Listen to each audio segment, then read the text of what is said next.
This is Maca Hello. with Studio Ainsley, and she's going to walk us through a little quick history of Richmond. Very short. We're going down to the Richmond Police Department. Once a month, I believe it's the fourth Saturday of the month or something like that. They do actually haunted history tours. But the red brick building back here is the police department and was the original, as I said, courthouse. Richmond is one of the original 19 cities that was built in the short-lived Republic of Texas. It became a city in 1837, which was exactly 175 years ago. We just celebrated our 175th anniversary as a city. The state of Texas did not get incorporated into the Union until 1845, so this was a city before it was even a part of the United States. When the original colonies were settled, and when I say colonies, I'm talking about the small settlements of families. When these colonies were settled by families, there were approximately 300 families that were given charters to settle this land. Everywhere from the Gulf of Mexico to what is modern-day Brenham, out by College Station. There were 297 families that were chartered. They're known as the Old 300, and there are still buildings here in the city of Richmond that are owned by descendants of the Old 300. Settled by Moses Austin and his son Stephen F. Austin after Moses passed. And Stephen F. Austin is known as the father of Texas. Stephen F. Austin University being one of the most prominent places named after him.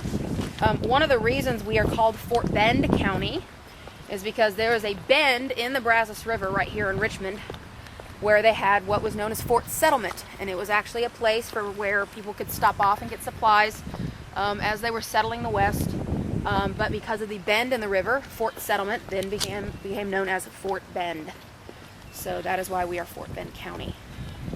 Or actually, where we're standing, this alleyway goes all the way back to the river.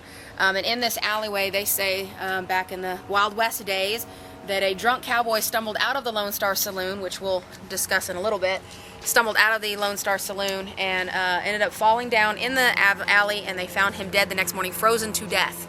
And they say that his spirit now walks up and down what I believe this is Preston or Calhoun. This is Calhoun Street. And I've never encountered his ghost, but some say they have. Historic Richmond actually doesn't just stretch Morton Street. It actually goes a few blocks in the opposite direction over by the courthouse. I think it's 11 square blocks. It's actually historic Richmond. The longest consecutively serving mayor, I should say, in the United States is the city of Richmond's mayor, Hilmar Moore. He's been our mayor since 1949, which is 63 years. So we are under the impression that he is the longest serving mayor in United States history.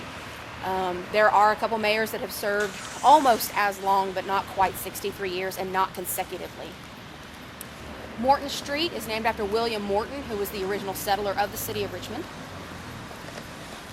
And that is where the studio and other businesses are located on Morton Street, along with City Hall. Richmond and Rosenberg are kind of twin cities. A lot of people refer to it as Richmond-Rosenberg, kind of one word, or Richmond/Rosenberg.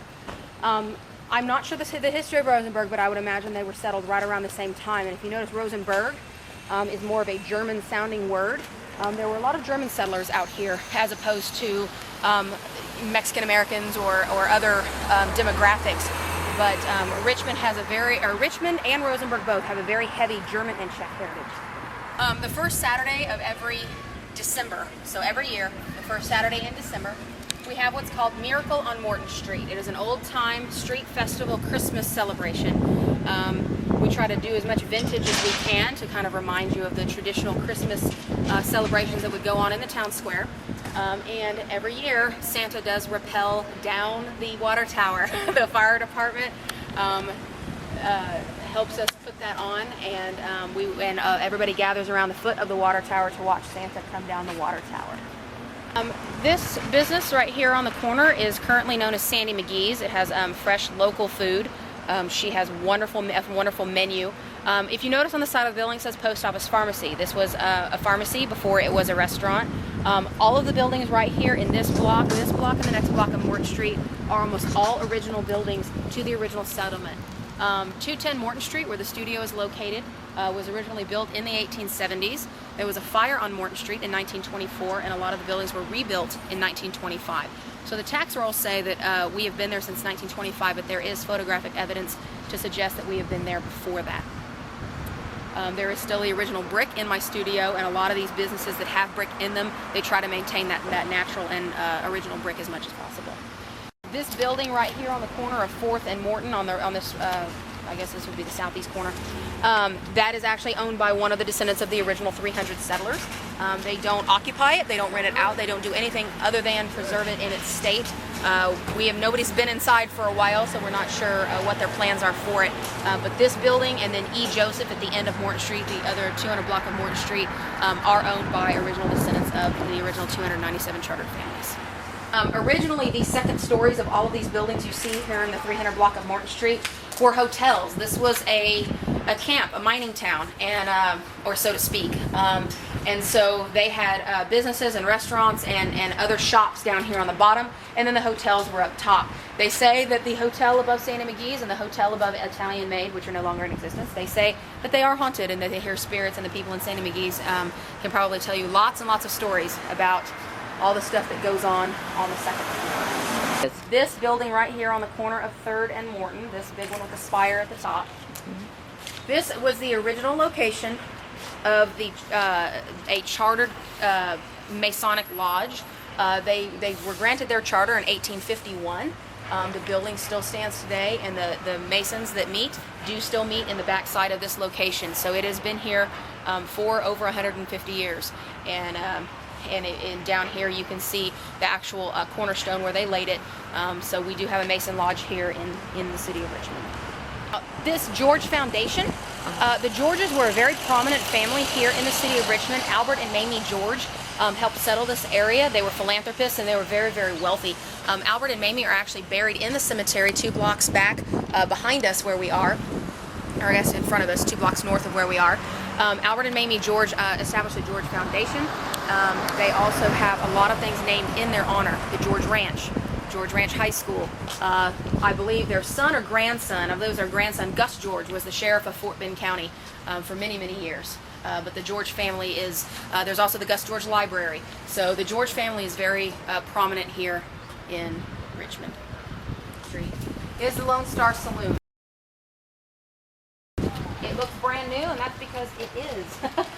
They were actually rebuilt in 2009 after the bar caught fire and burned to the ground in 2008. But the Lone Star Saloon has been there for almost 160 years, just about as long as the Masons Lodge. So when it burned to the ground, it was devastating for the owners and for the city of Richmond to lose such an important piece of history. They tried to preserve it as much as they could, and they did get some information from the city that allowed them to preserve certain parts of the historic. But they still don't know what caused the fire. They believe that it was sparked by some bad electrical work that had been done earlier in the day. What I had heard, or little grumblings around, is that somebody had come in to install a gas range and evidently did not install it properly. A spark lit a fire and it exploded. The owners have been the owners since before it burned down, and they inherited it, I'm sure, from a long line of people since. Oh, and this is interesting. I've been told that this has remained more or less unchanged since the original settlement of Richmond, that this used to be a shoe shine stand in the old West days when cowboys would come through here. They would sit here and get their shoe shine. I don't know if it still is. There was always a church right here. The sign's not there anymore, so it may not be a church. The Morton Cemetery is actually on the other side of that white house. There's a bayou that runs back here, that little white house there. There's actually a bayou, and then on the other side of that bayou, there's a cemetery. There are a lot of notable people buried in that cemetery, including Jane Long. She's known as the mother of Texas. Jane Long Elementary here in Richmond is named after her. There's also Jane Long Farms, which is a subdivision that's built here. A lot of things are named after Jane Long. I believe William Morton is also buried there, if I'm not mistaken, and the Moore family. The mayor's parents and grandparents are also buried there as well. So it's a very old cemetery. It's been there since probably about the 1850s, 1860s.